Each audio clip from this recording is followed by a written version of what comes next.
19 साल बाद निठारी हत्याकांड, मुख्य आरोपित सुरेंद्र कोली को सुप्रीम कोर्ट ऑफ इंडिया ने बरी किया।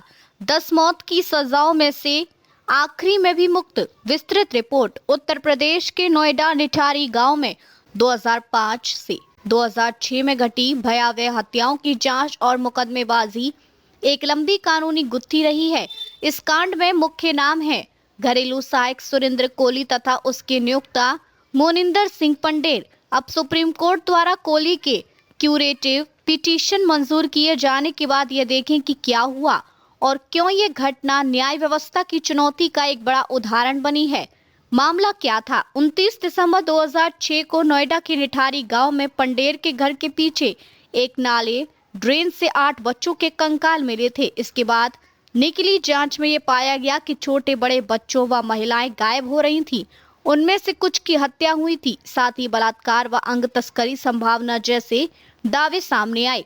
कोली उस घर में घरेलू सहायक था, पंडेर उसका नियोक्ता, और आरोप लगाया गया था कि कोली ने पंडेर के घर के आसपास बच्चों को लुभाया, बलात्कार किया व हत्या करके उनके अवशेष नाले में फेंके। मुकदमा, सजा, कानूनी सफर। 2009 से 2010 में विशेष CBI central bureau of investigation court ने कोली व पंडेर की कई हत्याओं व अन्य अपराधों में दोषी ठहराया और मौत की सजा सुनाई। फरवरी 2011 में सुप्रीम कोर्ट ने कोली की कम से कम एक हत्या के मामले में दोष सिद्धि को बरकरार रखा था। जनवरी 2015 में इलाहाबाद हाई कोर्ट ने कोली की दया याचिका में मामले की देरी के चलते उसकी मौत की सजा को आजीवन कारावास में बदल दिया। 16 अक्टूबर 2023 को इलाहाबाद हाई कोर्ट ने कोली को 12 अन्य मामलों में बरी कर दिया और पंडेर को 2 मामलों में बरी किया। यह निर्णय बहुत ही ढुलमुल जांच और प्रोसेक्यूशन की लापरवाही पर आधारित था। सुप्रीम कोर्ट का ताजा फैसला। 30 जुलाई 2025 को सुप्रीम कोर्ट ने इलाहाबाद हाई कोर्ट के फैसले को बरकरार रखा, अर्थात कोली के 12 मामलों में बरी होने को स्वीकार किया गया। यह निर्णय बताते हुए कि प्रोसेक्यूशन ने समुचित प्रमाण नहीं जुटाए। कोर्ट ने विशेष रूप से कहा कि नाले से मिले अवशेष संक्रमणीय तौर पर उक्त व्यक्ति हेत एक्सक्लूसिव क्षेत्र से नहीं थे और आरोपी की कथित स्वीकारोक्ति के आधार पर किए गए सबूत वैधानिक रूप से मान्य नहीं थे।